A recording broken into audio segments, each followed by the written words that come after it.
Angles and radian measure. So we're going to talk about some definitions first. In modern trigonometry, an angle is determined by rotating a ray about its endpoint. The starting point of the ray is the initial side, which is the positive x-axis. The ending position is the terminal side. The endpoint of the ray is called the vertex of the angle, and an angle in standard position, it has its initial side at the positive x-axis and the vertex at the origin, like we have to the right with this picture. If we rotate a ray counterclockwise, we know that the angle measurement is going to be positive. So from here to here, theta would be a positive angle measurement. And if we were to rotate clockwise from here to here, this would be a negative angle measurement. And we know that's because we follow along with the quadrants. So this is quadrant 1, quadrant 2, quadrant 3, and quadrant 4. And so the quadrants go counterclockwise, which is why the angle measurements are positive for counterclockwise and negative for clockwise. An angle in standard position is said to lie in the quadrant in which the terminal side is located. So for this picture up here, we would say it lies in quadrant 1. So let's go ahead and draw the given angle measured below in standard position. So 135 degrees. We know that the x-axis starts off at 0 degrees, and then this would be 90 degrees, 180 degrees, 270, and back all the way around is 360 degrees. So 135 is in between 90 and 180. So we would say that this lies in quadrant 2.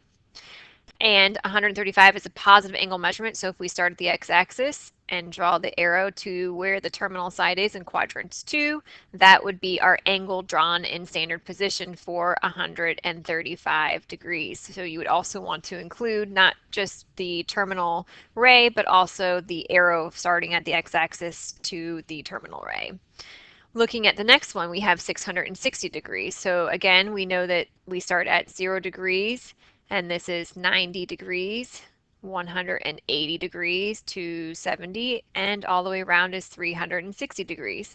So where is 660? You could keep counting by 90s if you want. So if we add another 90 to 360, we get 450. Another 90 would be 540. Another 90 is 630. So that means we're going to be in between, or in quadrant 4, I should say. So in between these two, so we know we're going to be closer to the x-axis. So I know that 660 would be about right there.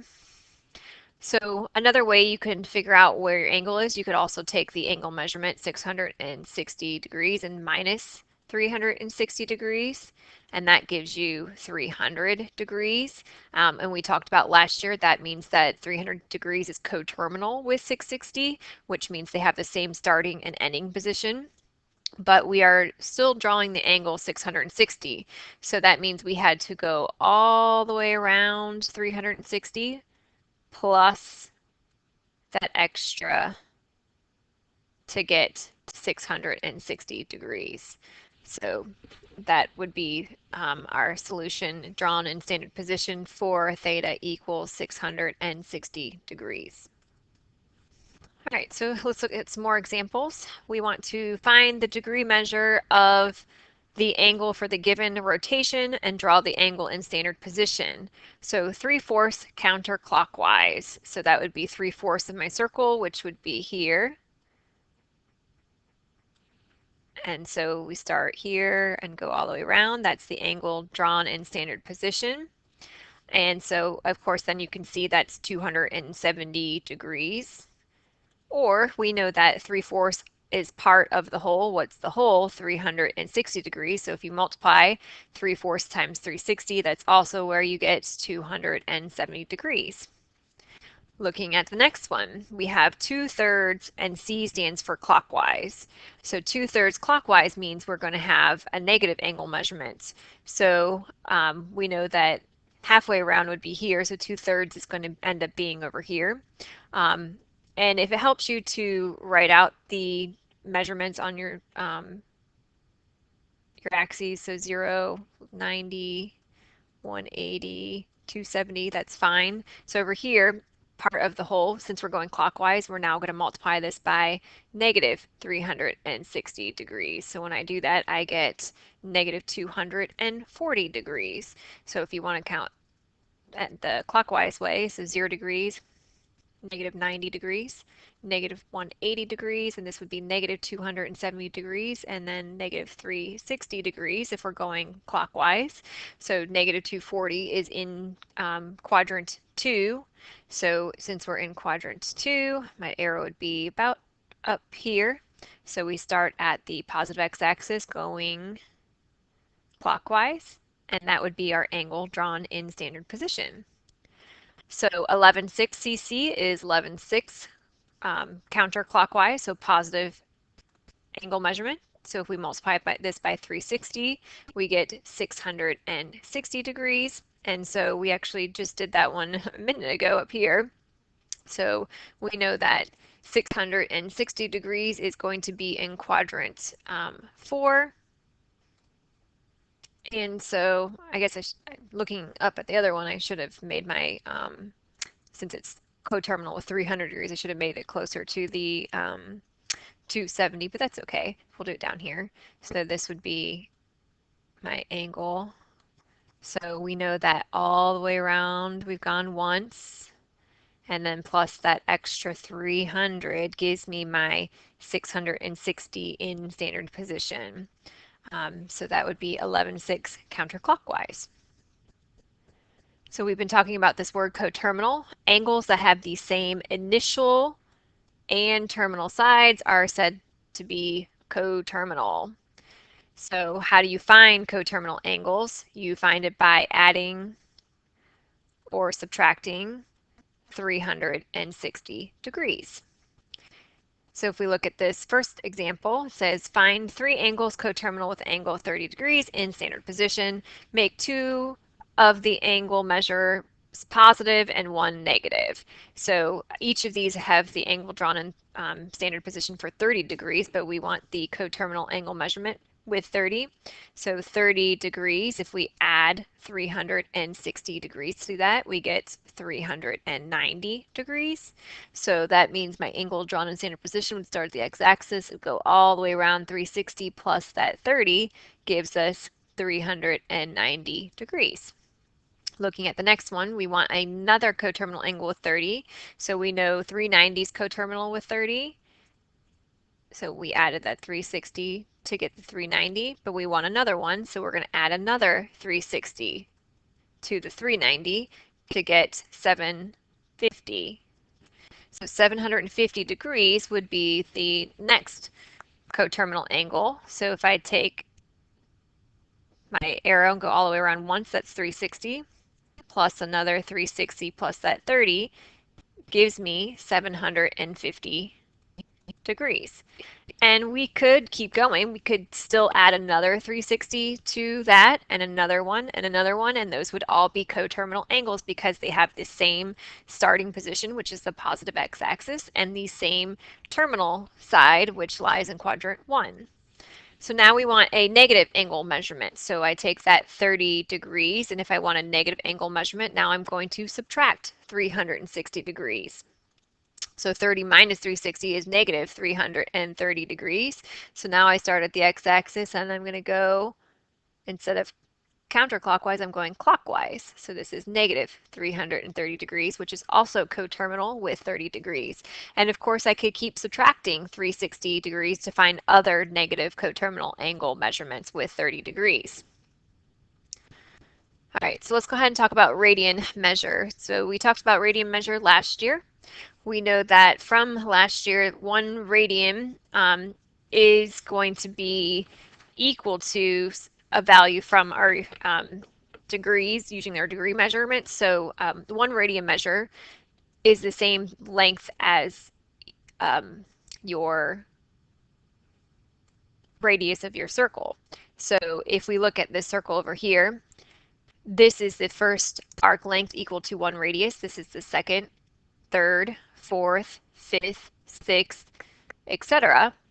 And so for this, we end up going around our circle. No matter how big or small your circle, you can take the radius of your circle and go around it 6 and a little bit more, which is about 6.28. So we learned that that was why we got around our circle 360 degrees, or in radian measures, 2 pi. So this is 2 pi all the way around, because 2 pi we know is about 6.28. So that's where a radian measure comes from. So when we are converting, we have 360 degrees is equal to 2 pi radians. Always make sure to label your degrees with a degree symbol. So if I want to figure out what 1 radian is equal to, then I would divide by 2 pi, because that would give me 1 radian. So 1 radian would be equal to 360 divided by 2 pi, which is of course 180 over pi degrees. So that means that 1 radian is equal to about, if we find the decimal of this, 57.3 degrees. So 1 radian measure is larger than a degree measure. So if I want to find 1 degree, I again can take 360 degrees equals 2 pi. Now if I'm finding 1 degree, I'm going to divide both sides by 360. And that gives me pi over 180. So 1 degree is pi over 180. So that's how we get our conversions for converting to degrees to radians or radians to degrees. So to convert to degrees to radians, you're going to multiply by pi over 180. And to convert radians to degrees, you multiply by 180 over pi. And always leave radian measures in simplest fraction form with pi. And of course, sometimes you don't always have pi in your answer, but if it does have a pi, always leave that pi in there. Don't write the decimal for it. Now, if you're converting from radians to degrees, you can use a decimal. That's fine if you need to, but for the other way around, we always want to leave it in simplest fraction form when possible with pi. So let's actually go back up here for a minute. So just to recall, if we have 30 degrees and I want to change that 30 degrees into a radian measure, we know from last year we can multiply this by pi over 180. So if I simplify this, we have 30 pi over 180. So I want to write the simplest fraction form with pi in my answer still. So that gives us pi over 6. So I know that 30 degrees is the same thing as pi over 6 is as a radian measure. And I can do the same thing with the next one. So if I take 750 degrees and multiply that by pi over 180, I can figure out what the radian measure is equal to. So that would be equal to 750 pi over 180. And when we simplify the fraction, we get to 25 pi over 6. So 750 degrees is equal to 25 pi over 6 radians. So we can also, instead of doing coterminal angles in degrees, we can do coterminal angles using radians. So if you're doing radian measurements, instead of adding or subtracting 360, in radians you're going to add or subtract 2 pi. So if I look over here, if I have 30 degrees, we know that's the same thing as pi over 6 as a radian measure. And if I wanted to find the coterminal measurement that was negative with pi over 6, I can subtract 360, but I wouldn't subtract 360 because I'm using radians. I would subtract 2 pi. And of course, you need a common denominator. So if I multiply that by 6 over 6, I get pi over 6 minus 12 pi over 6. And then when I simplify, I get negative 11 pi over 6. So negative 330 degrees is equal to negative 11 pi over 6 as a radian measure. So that's why it's really important that you always label your degrees with a degree symbol, because we don't write radians next to it. So it's assumed that if it doesn't have a degree symbol, that it's a radian measure. So keep that in mind. Now, of course, I could have taken the negative 330 degrees and multiplied that by pi over 180 instead of subtracting the 2 pi to find the coterminal angle measurement, but keep in mind a lot of times we don't have our calculator, especially if you're going into calculus next year. So it's a lot easier just to add or subtract the 2 pi and then simplify your fractions that way, so you don't have to worry about those large numbers. All right, so let's go back down here. So as I said before, when no units of angle measurements are specified, then a radian measure is implied. So for example 2, we're going to convert from degrees to radians. So why don't you guys go ahead and pause the video and do these on your own, and when you're done, unpause to check your work. So if I want to do the first one, I'm converting all these to radians. So I'm going to multiply by pi over 180. And again, remember, you want to leave this in simplest fraction form. So 150 divided by 180 as a fraction is 5/6. So that gives us 5 pi over 6, which is also something on our unit circle too, so you might have known that. So 540, if I multiply that by pi over 180 and simplify 540 over 180, that's actually going to end up being 3 pi. So if I multiply this by pi over 180 to change it into radian measure, negative 270 divided by 180 as a fraction would be negative 3 halves, so negative 3 pi over 2. And 330 degrees, same thing, multiply that by pi over 180. 330 divided by 180, simplify as a fraction, is 11/6, so 11 pi over 6. Now again, it's really important that you practice doing these without your calculator, because when you get into calculus, you're not going to have your calculator with you for many of the problems.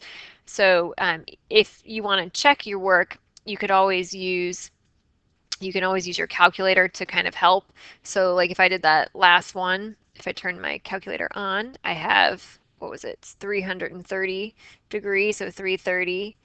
If you just divide it by the 180 and hit the math fraction key, notice you would get 11 over 6. So you can do it without the pi in the equation. Of course, you can't use pi because it doesn't simplify it with pi for you, but just to show you can do that if that helps.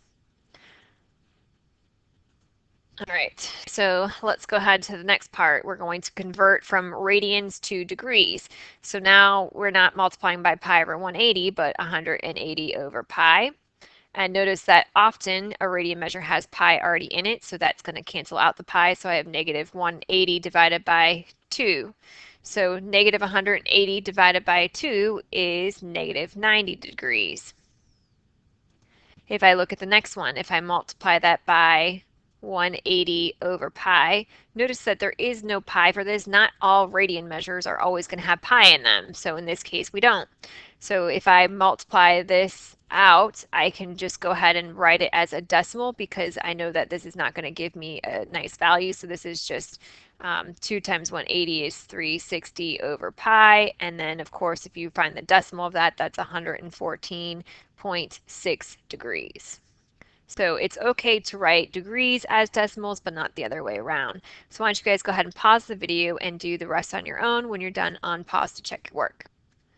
All right, so 9 pi over 2 times 180 over pi is equal to 810 degrees.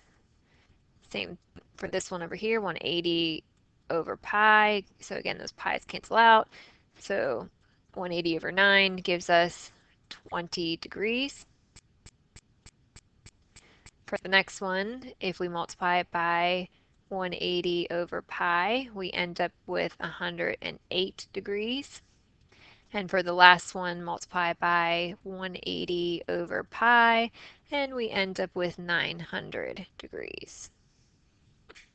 All right, because the radian measurement angle of one full revolution is 2 pi, you can obtain the following. So we know that one revolution is 2 pi radians.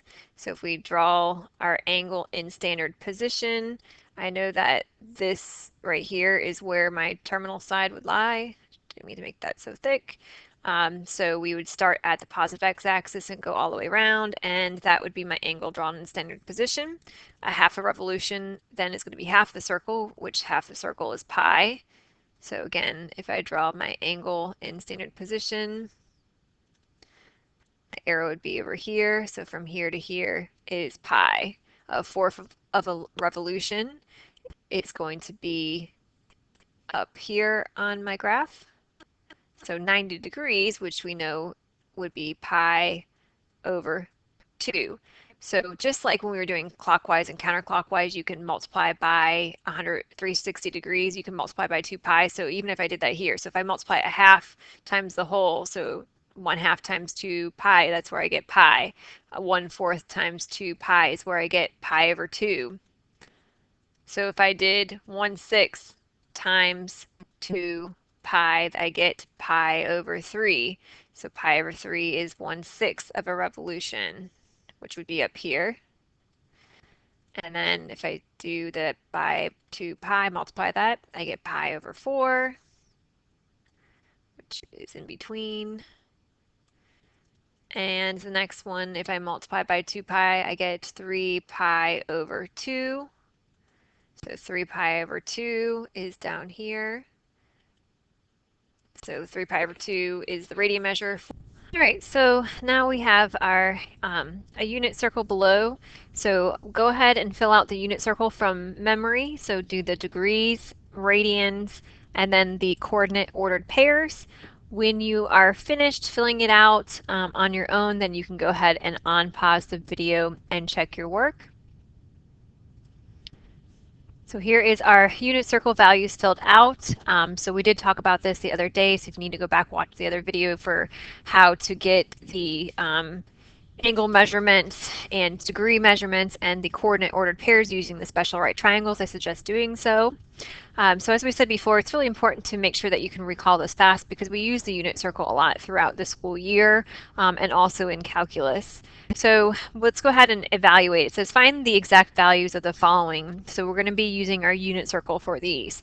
So if I want to find the cosine of 90 degrees, I first want to look for, well, where is the cosine of 90? So where is 90 degrees? 90 degrees is up here. So now that I know 90 degrees is at that very top, I know the cosine is going to be the x-coordinate because we talked about the fact that cosine is x and sine is y. So we know cosine theta comma sine theta. And again, we talked about that the other day. So the cosine would be the, again, x-coordinate at 90 degrees, which is 0. So then if we want the sine of pi over 2 is also at 90 degrees, so it's the same place except for the sine is the y-coordinate, which is 1. The cosine of 135 degrees would be in quadrants 2, and it's the middle one right here. So 135 degrees, which is the same thing as 3 pi over 4. The cosine is the x-coordinate, which is equal to negative root 2 over 2. So now we have the sine of negative 225 degrees. So negative 225 degrees, remember, means we're going to go clockwise on our circle. So from here all the way around to here, we get positive 225. So if I go the opposite way, I know it's going to come around to about at 135. So what I suggest doing is finding the coterminal angle with negative 225. So remember, how do you find the coterminal angle? You add or subtract 360. So since this is negative 225, I'm going to add 360 degrees. So when I add that, I get 135 degrees. That means negative 225 degrees is coterminal with 135. And so we know that the sine is the y coordinate then at 135, which is equal to root 2 over 2. So anytime it's not something on your unit circle, you can, of course, add or subtract to find the coterminal value that is on your unit circle to then find what it is equal to. So negative pi over 2, so we know pi over 2 is up here, so I know negative pi over 2 is going to be at 270 or 3 pi over 2, so the sign is the y coordinate, so negative 1. But again, if you need to find the coterminal angle with that, so negative pi over 2, to find the coterminal angle, I would add 2 pi. I need a common denominator, which means I'm multiplying this by 2 over 2, so that gives me 4 pi over 2. So negative pi over 2 plus 4 pi over 2 is 3 pi over 2. So that means the sign of 3 pi over 2 is coterminal or the same as the sign of negative pi over 2. So that's equal to negative 1. So that's where that comes from. So go ahead and see if you can do the next one on your own. When you're done, you can unpause the video and check your work. So 585 we know is gone around on our unit circle more than once. So again, find the coterminal value that goes with that. So 585, if we were to subtract 360 because it's gone over, that's why we're subtracting, unlike over here where we've gone the negative direction. So for this one, when we subtract 360, we get 225 degrees. That means that the cosine of 585 degrees is coterminal with 225 degrees, so it's equal to cosine of 225 degrees. And I know that 225 is on my unit circle. It's in the third quadrant, and the cosine is the x coordinate, so that's equal to negative root 2 over 2. So go ahead and see if you can do the next one on your own, cosine of 23 pi over 6, and when you're done, unpause the video to check your work. So for this one, 23 pi over 6 we know is gone over my unit circle. Anytime you have fractions over 6, over 4, over 3, over 2, or without anything in the denominator, it's going to be on your unit circle. You just need to, if it's over 2 pi, you need to subtract 2 pi. If it's gone under, then you need to add. So in this case, we have 23 pi over 6, and we're subtracting 2 pi. So that means I need a common denominator, which means I need to multiply this by 6 over 6. When I multiply that by 6 over 6, I get 12 pi over 6 because that's really equal to 2 pi. So 23 pi over 6 minus 12 pi over 6 gives me 11 pi over 6. So that means the cosine of 23 pi over 6 is also equal to the cosine of 11 pi over 6 because 23 pi over 6 and 11 pi over 6 are coterminal. They have the same ending position. So we know that is in quadrant 4, and so cosine of 11 pi over 6 would be the x coordinate in quadrant 4, which is root 3 over 2. So now we have the cosine of 23 pi over 6. So again, anytime it is something that is over the value on your unit circle, subtract. If it's under, then you're going to add the 360, or if it's in radians, the 2 pi. So just as a reminder where that cosine and sine, x and y coordinate come from, we talked about this before, but if this is my angle of theta, this is to get to this point on our unit circle, if this is our terminal ray, we have x over x and up y. So we know that's the point x comma y, but if we're using our unit circle values with this angle measurement, we know that that would be for the x coordinate, adjacent, and hypotenuse. And since this is the unit circle, the hypotenuse is a measure of 1. So the cosine of the angle theta is equal to x over 1, which is why we get the cosine is equal to x. The sine of the angle theta is equal to y over 1, which is why we get that equal to y. So that's why we again have the cosine theta comma sine theta to get the point on our unit circle. And then we didn't talk about this in standard, but in honors we did. We have the tangent. So the tangent of theta we know is opposite over the adjacent. So opposite is y over x. So that means that the tangent of theta is also equal to, well, y is the sine of theta over the cosine of theta. So now that's where we get the tangent of theta is equal to, again, sine theta over cosine theta. So that means we can actually find the tangent of all of these values on our unit circle. So if I go back up here, if I look at the tangent of 0 degrees, so the tangent of 0 degrees would be equal to the sine of 0 degrees over the cosine of 0 degrees. So the sine of 0 degrees, notice that is equal to 0, and the cosine is equal to 1. So that means the tangent of 0 degrees is equal to 0. So I'm going to put that right here. So the tangent of 0 is 0. So let's go ahead and do the tangent of 30 degrees, or pi over 6. So the tangent of 30 degrees would be the sine of 30 degrees divided by the cosine of 30 degrees. So the sine of 30 degrees is the y-coordinate, so 1/2, divided by the cosine of 30 degrees, which is root 3 over 2. So we get 1/2 times 2 over root 3, because when you divide a fraction by a fraction, you multiply by the reciprocal. So the reciprocal of root 3 over 2 is 2 over root 3. Notice those 2's would cancel out to leave you with 1 over the square root of 3.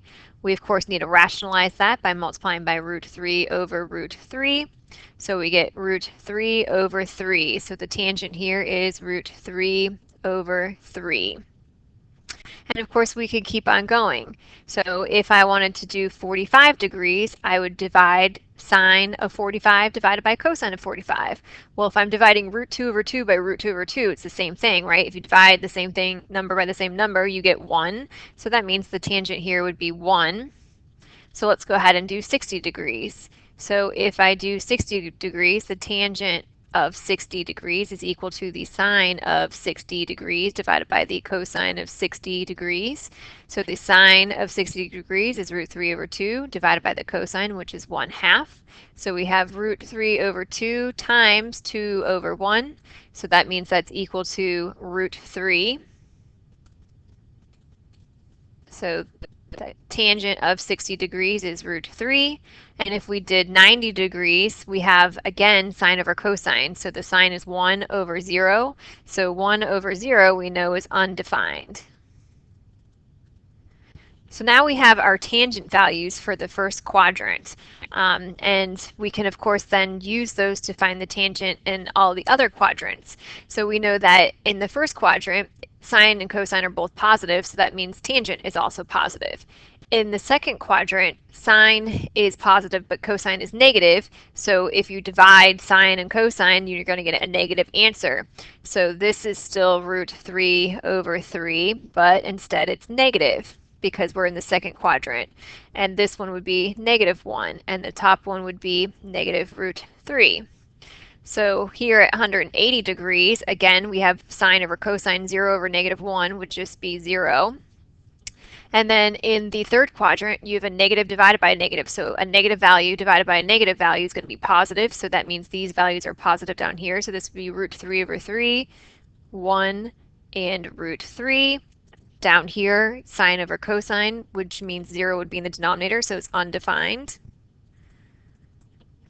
Here, this would be, again, sine divided by cosine, so negative divided by positive is a negative number, so negative root 3, -1, and negative root 3 over 3. So as we talked about before, if you know the first quadrant, then you know all the rest of the quadrants. So it's really important to know those sine and cosine values, because that's how you find tangent. And then we're going to be talking about in the next lesson how to find the reciprocal of all of these, so secant, cosecant, and cotangent.